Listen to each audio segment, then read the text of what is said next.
बड़े लोग हुए। आज से 18+ को वैक्सीन लगना शुरू हुआ। सबसे पहले शिक्षकों को वैक्सीन लगाई गई। जायजा लिया संवाददाता आशीष शर्मा ने। काफी दिनों बाद वैक्सीनेशन सेंटर्स पर उत्साह देखने को मिल रहा है, चहल पहल नजर आ रही है। आज शिक्षा विभाग के जो शिक्षक हैं, जो 18+ जो शिक्षक हैं, 18 से 45 वर्ष तक की उम्र के जो शिक्षक हैं, उनको वैक्सीन लगाई जा रही है और वैक्सीन के लिए बड़े संख्या में यहाँ पर शिक्षक आए हुए हैं और उनको काफ़ी लंबी लाइनें देखने को मिल रही हैं। लोग इंतज़ार कर रहे हैं, जो शिक्षक हैं वो अपनी बारी का इंतज़ार कर रहे हैं, क्योंकि इनको वैक्सीन नहीं लग पाई थी। इन्होंने भी फ्रंटलाइन वर्कर्स के रूप में काम किया था, डोर टू डोर सर्वे का काम किया था। ऐसे में काफ़ी दिन से मांग की जा रही थी कि जो 18+ के जो शिक्षक हैं उनको वैक्सीन लगवाई जाए और उसी कड़ी में वैक्सीन लगाई जा रही है। देखो किस तरह वहाँ पर एक एक टीचर को बुलाया जा रहा है और वैक्सीन की डोज लगाई जा रही है। ऐसे में उद्देश्य यही है कि अधिक से अधिक जो सरकारी कर्मचारी हैं, जो फ्रंटलाइन वर्कर्स हैं, उनको वैक्सीन लगाई जाए और उसी कड़ी में वैक्सीन लगाई जा रही है। यहाँ पर यह दौसा जिला अस्पताल का वैक्सीनेशन सेंटर है। यहाँ पर पिछले कुछ दिनों से भीड़ भाड़ भी देखने को नहीं मिल रही थी। इक्के दुक्के लोग आते थे क्योंकि 45+ की जो वैक्सीन लगाई जा रही थी, ऐसे में भीड़ कम नज़र आ रही थी।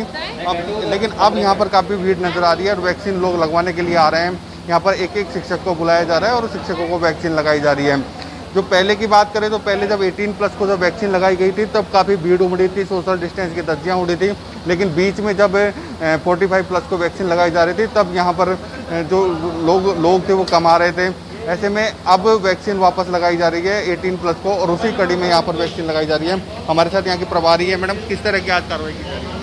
आज 45+ की फर्स्ट डोज लग रही है, जो कोविशील्ड की लग रही है, और 300 टीचर्स के नाम की लिस्ट दी गई है हमें, जो कि माध्यमिक स्तर के टीचर्स हैं, उनको लगाई जा रही है। काफ़ी दिनों से वैक्सीनेशन सेंटर सुने थे, आज एक वापस चहल पहल आई है। हाँ, टीचर्स में सुबह से ही बहुत उत्साह था।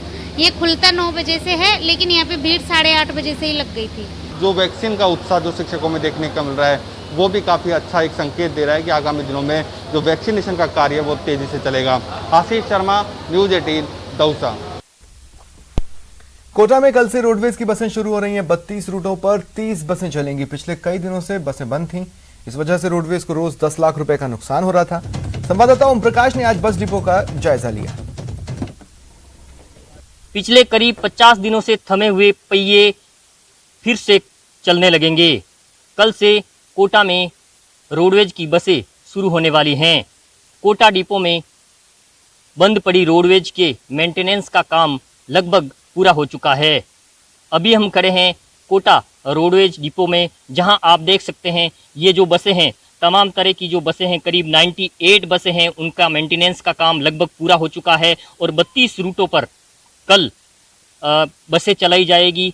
करीब 30 बसें कल से चलाई जानी हैं। कोरोना गाइडलाइन की पूरी पालना के साथ साथ ये बसें चलाई जाएगी।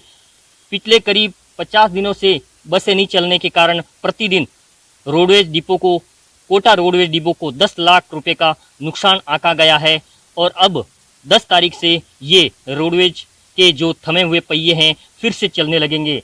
हमारे साथ रोडवेज डिपो के एक अधिकारी, उनसे बातचीत करते हैं। अजय कुमार जी मीणा, सर किस तरह की तैयारियां की गई है?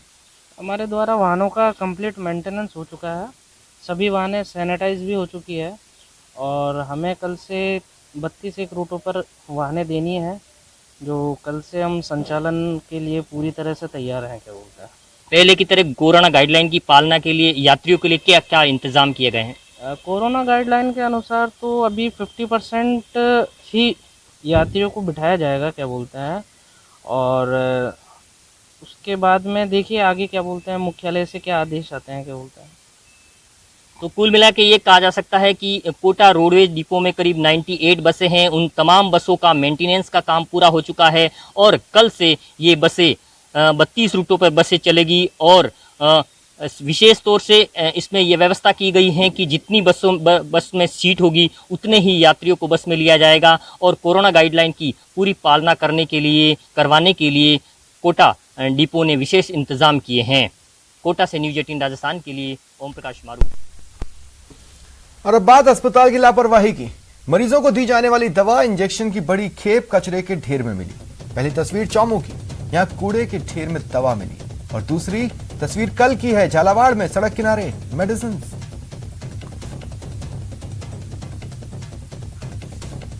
तो अब देखिए तस्वीरें जो प्रशासन की लापरवाही को बयां कर रही हैं।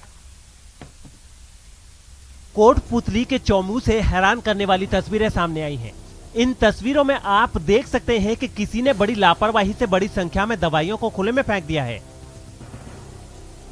कचरों के पास फेंकी गई ये दवा एक्सपायरी डेट की है, लेकिन जिस तरह से इन्हें फेंका गया है उससे इस बात की आशंका जताई जा रही है कि अलग अलग दवाइयों के मिक्स होने और उनके मिट्टी में मिलने की वजह से ये जहरीली हो जाएगी और इसकी वजह से जानवरों के साथ साथ इंसानों की सेहत पर भी बुरा असर पड़ेगा। बताया जा रहा है कि अस्पताल या किसी मेडिसिन शॉप वाले ने एक्सपायरी डेट की दवाइयां शहर के बस स्टैंड के पास प्राचीन नहर के किनारे कचरे के ढेर के पास फेंक दी हैं। इन दवाइयों को इस कदर खुले में देख यहाँ के लोग परेशान हैं और इन्हें लेकर चिकित्सा विभाग के साथ साथ पुलिस प्रशासन पर भी सवाल उठ रहे हैं। जो ये हमारे आप ये जो नहर देख रहे हो, इसमें प्रशासन की घोर लापरवाही देखने को मिल रही है। यहाँ पे जो एक्सपायरी डेट की जितनी भी दवाइयाँ हैं, यहाँ पे मतलब कूड़ादान समझ के यहाँ पे डाल के जा रहे हैं और यहाँ पे पब्लिक इतनी परेशान हो रही है कि आपको बता नहीं सकते। हवा के साथ मतलब बहुत ज़्यादा बदबू आ रही है। मरे पशु यहाँ डाल दिए जाते हैं। यहाँ के जितने भी बाशिंदे हम लोग यहाँ रह रहे हैं, इससे इतने ज़्यादा परेशान है कि हमारे यहाँ पर सांस लेना भी बहुत ज़्यादा मुश्किल हो गया है। परमाणु नगरी पोखरण में नगरपालिका प्रशासन के नवाचार से शक्ति स्थल के सामने 100 फीट का तिरंगा लहराएगा। काम भी शुरू हो गया है, कुछ दिनों में इसे तैयार कर लिया जाएगा। परमाणु परीक्षण की याद में जैसलमेर रोड पर बनाए गए शक्ति स्थल के आगे शान के साथ यह तिरंगा लहराएगा।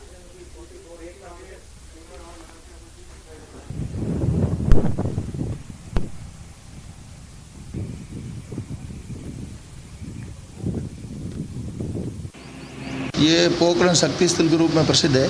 तो शक्ति स्थल के सामने जहाँ से जैसलमेर के लिए रोड जाती है, बीकानेर के लिए जाती है और जोधपुर के लिए भी जाती है, वहाँ 15 लाख में झंडा, राष्ट्र ध्वज जो अपना है वो, और हाई मास्क लाइट और 2 दूसरी लाइटें लगा के, और पोखरण को एक अंतर्राष्ट्रीय ख्याति जो मिली हुई है, उसके लिए अगर पोखरण में कोई भी टूरिस्ट एंट्री करता है तो उसको एक राष्ट्रीय ध्वज दिखता है तो उसका भी सर आत्मसम्मान से ऊपर होता है और एक पोखरण की अलग पहचान बनती है। इसलिए हमने राष्ट्रीय ध्वज लगाने का निर्णय लिया था और अब काम शुरू हो गया है, जल्दी ये काम पूरा हो जाएगा। कोरोना काल में कोरोना टीका ही संजीवनी है। यह न केवल पूरी तरह सुरक्षित है बल्कि जीवन रक्षक भी है। मध्य प्रदेश के मंडला में इस संदेश को लेकर एक बेटी गांव-गांव, घर-घर जाकर जन जागरण अभियान चला रही है।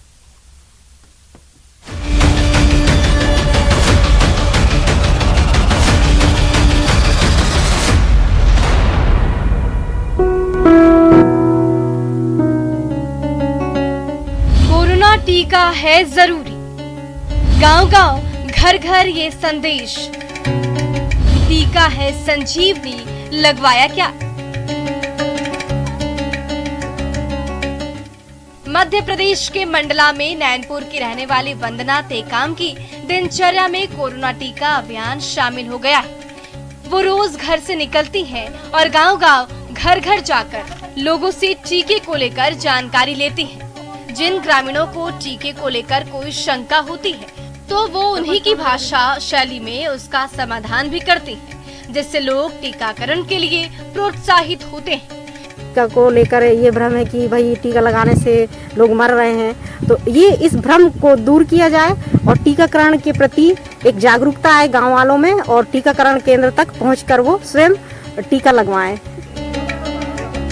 देश भर में कोरोना टीकाकरण अभियान रफ्तार से चल रहा है। ज्यादा से ज्यादा लोग टीका लें, इसके लिए जरूरी है कि उन्हें टीके के बारे में सही और सटीक जानकारी मिले। वंदना टेकाम का मकसद नेटवर्क 18 के संजीवनी अभियान की तरह ज्यादा से ज्यादा लोगों के टीकाकरण को सुनिश्चित करना है। तो जब तक हम गांव में ये जागरूकता नहीं फैलाएंगे तब तक हम जिले को भी सुरक्षित नहीं रख पाएंगे। पहले हमारा गांव सुरक्षित होना चाहिए, फिर जिला सुरक्षित होगा, उसके बाद हम प्रदेश को सुरक्षित रख सकते हैं। कोरोना टीका लगवाने से व्यक्ति की कार्यकुशलता और कार्यदक्षता पर किसी तरह का दुष्प्रभाव नहीं पड़ता है। अब तक 23 करोड़ से ज्यादा कोरोना टीके दिए जा चुके हैं। कोरोना महामारी की रोकथाम के लिए टीका ही सबसे अचूक और कारगर उपाय है। Bureau report, news 18 network.